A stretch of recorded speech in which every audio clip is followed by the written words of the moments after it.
Assalamualaikum warahmatullahi wabarakatuh. Perkenalkan, nama saya Rihadatul Aisyah. Saya dari kelas 11-2 dengan guru pembimbing Ibu Hadila Rasyih SPD GR MPD. Nah, pada video kali ini saya akan menjelaskan mengenai dampak pembakaran hidrokarbon terhadap lingkungan dan kesehatan manusia. Langsung saja pada pembahasannya.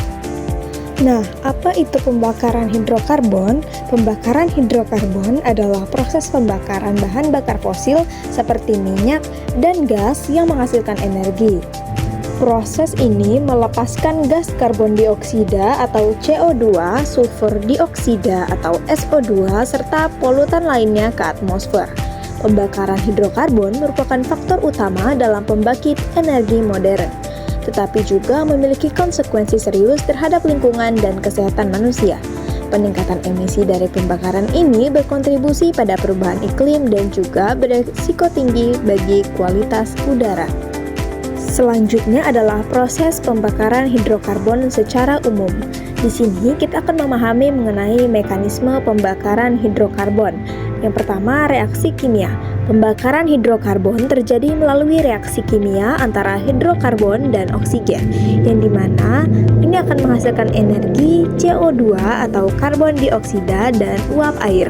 Proses ini dapat dibagi menjadi pembakaran sempurna dan tidak sempurna, tergantung pada ketersediaan oksigen. Yang kedua ada sumber energi. Hidrokarbon termasuk minyak bumi, gas alam, dan batu bara.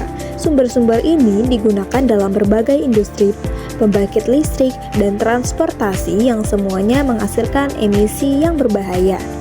Selanjutnya adalah dampak lingkungan dari pembakaran hidrokarbon. Nah, jadi di sini kita akan membahas mengenai krisis yang diciptakan oleh emisi dari hidrokarbon. Yang pertama ada polusi udara. Emisi dari pembakaran hidrokarbon itu akan menciptakan polusi udara. Nah, seperti yang sebelumnya, hidrokarbon ini bisa tercipta dari bahan bakar transportasi.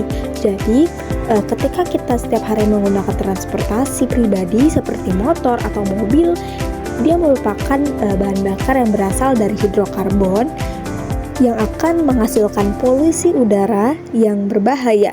Senyawa seperti nitrogen oksida dan sulfur dioksida dapat menyebabkan masalah kesehatan dan kerusakan lingkungan, termasuk hujan asam yang bisa terjadi kapan saja karena adanya emisi berbahaya dari hidrokarbon ini.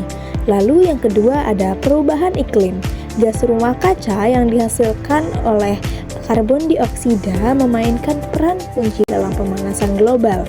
Nah, ini itu bisa meningkatkan suhu rata-rata bumi, yang dimana ini akan menyebabkan mencairnya es dan naiknya permukaan laut. Yang dimana dengan banyaknya gas rumah kaca yang dihasilkan oleh karbon dioksida, hal ini akan mempercepat terjadinya pemanasan global. Dan yang ketiga ada kerusakan lingkungan. Pembakaran hidrokarbon menyebabkan kerusakan habitat melalui penambangan dan eksplorasi. Pencemaran tanah dan sumber air juga merupakan dampak negatif dari proses ini.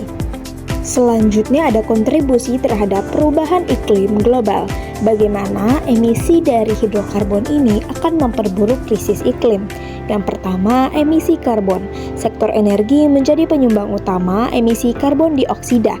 Sebanyak 75% emisi global berasal dari penggunaan bahan bakar fosil untuk energi. 2. Fenomena cuaca ekstrim. Perubahan iklim telah menyebabkan peningkatan frekuensi cuaca ekstrim, terutama banjir, kekeringan, dan badai. Hal ini berdampak langsung pada manusia dan ekosistem. Lalu, ancaman terhadap keanekaragaman hayati. Perubahan iklim juga mengancam spesies dengan mengubah habitat mereka. Banyak spesies mungkin punah jika tidak dapat beradaptasi dengan cepat. Dan yang terakhir ada usaha internasional. Berbagai perjanjian internasional seperti Protokol Kyoto berupaya mengurangi emisi gas rumah kaca dan memperlambat perubahan iklim global. Pengaruh terhadap kualitas udara dan kesehatan. Kualitas udara yang buruk akibat pembakaran hidrokarbon berdampak langsung pada kesehatan manusia. Paparan polutan seperti PM2.5 dan ozon menyebabkan masalah pernapasan. penyakit jantung, dan bahkan kanker. Menurut WHO, lebih dari 4 juta kematian setiap tahunnya terkait dengan polusi udara. Faktor resiko ini sangat meningkat pada populasi yang rentan, termasuk anak-anak dan orang tua. Oleh karena itu, penting untuk mengurangi emisi dan meningkatkan regulasi kualitas udara. Lalu, efek pada ekosistem dan biodiversitas. Yang pertama, pada keberagaman hayati. Pembakaran hidrokarbon berkontribusi pada penurunan biodiversitas. Polusi dapat menyebabkan hilangnya habitat dan spesies yang mengganggu keseimbangan ekosistem. Lalu, ada kesehatan ekosistem. Aspek-aspek seperti kualitas tanah dan air juga terpengaruh. Pencemaran dapat membunuh flora dan fauna, mengganggu rantai makanan. Dan ada solusi untuk meminimalisir dampak negatif dari hidrokarbon. Yang pertama, dengan penggunaan energi secara efisien. Menerapkan teknologi yang lebih efisien dalam penggunaan energi dapat mengurangi konsumsi hidrokarbon dan emisi. Contohnya ada dengan menggunakan kendaraan listrik seperti motor listrik, sepeda listrik, atau mobil listrik. Lalu, berinvestasi dalam energi terbarukan. Mengalihkan investasi ke sumber energi terbarukan seperti matahari dan angin untuk menggantikan bahan bakar fosil yang terus dipakai secara terus-menerus. Yang selanjutnya ada kebijakan pemerintah. Pemerintah harus memperkuat regulasi tentang emisi dan memberikan insentif untuk praktik ramah lingkungan. Dan yang terakhir ada edukasi dan kesadaran publik. Dengan meningkatkan kesadaran masyarakat tentang dampak pembakaran hidrokarbon dan pentingnya keberlanjutan untuk mendorong tindakan kolektif dalam memilih sumber energi. Dan yang terakhir, peran energi terbarukan dalam mengatasi masalah. Energi terbarukan memainkan peran kunci dalam mengurangi ketergantungan pada hidrokarbon dan mengurangi emisi global. Sumber seperti tenaga matahari, angin, dan biomasa dapat diandalkan untuk memenuhi kebutuhan energi tanpa mencemari lingkungan.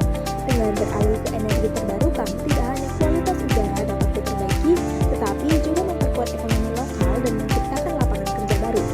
Oleh karena itu, investasi dalam teknologi ini sangat penting untuk masa depan yang berkelanjutan. Sekian video pembahasan mengenai dampak pembakaran dari hidrokarbon. Semoga bermanfaat dan wassalamualaikum warahmatullahi wabarakatuh.